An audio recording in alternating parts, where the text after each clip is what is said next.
কোথায় যাচ্ছ? এই বৃষ্টি, কোথায় যাচ্ছ?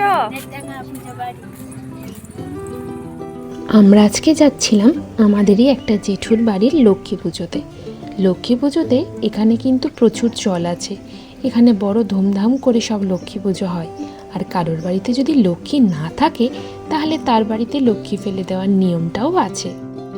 আমরা সব জায়েরা মিলে টোটো করে তাদের বাড়ি যাচ্ছিলাম। তাদের বাড়িতে এসে গেছি। এদের বাড়িতে কিন্তু অনেকটা ধুমধাম করেই লক্ষ্মী পুজোটা হয়। দুদিন ধরে বহু লোক আত্মীয় স্বজন খাওয়ানো হয়।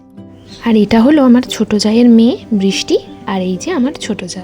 আমরা সবাই মিলে একটু গল্প করছিলাম, তারপর খেতে বসে পড়েছিলাম। জানেনই তো বাড়িতে তারা আছে, একটু তাড়াতাড়ি ফিরতে হবে।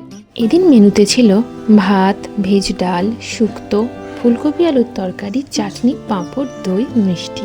এরপর আর কি চাই বলুন, একবারে জমিয়ে পেট পুজো। এদিন কিন্তু আমার বর এই পেট পুজোটা মিস করে গিয়েছিল। আসলে অফিস ছিল কি না, সেই কারণে।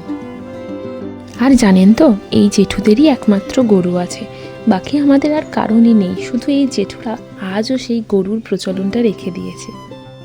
আর বলুন তো, গরু থাকা মানেই তো নানা রকমভাবে অপরিষ্কার থাকা। সেই রকমই অবস্থা এদের বাড়িটা। এরা তো খুব গরিব মানুষ, যে কারণে বাড়িটা সেভাবে প্লাস্টার বা রং সেসব কিছু করতে পারেনি।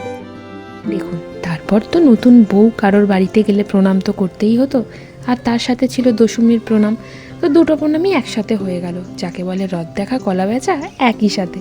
এই যে তারপর আমাদের টোটো এসে গেছে, টোটোর দিকে রওনা দিয়েছি আমরা সবাই। এবার বাড়ি। টাটা। আমার ব্লগ ভিডিও ভালো লাগলে অবশ্যই লাইক করে দেবেন, সাথে একটা সাবস্ক্রাইব।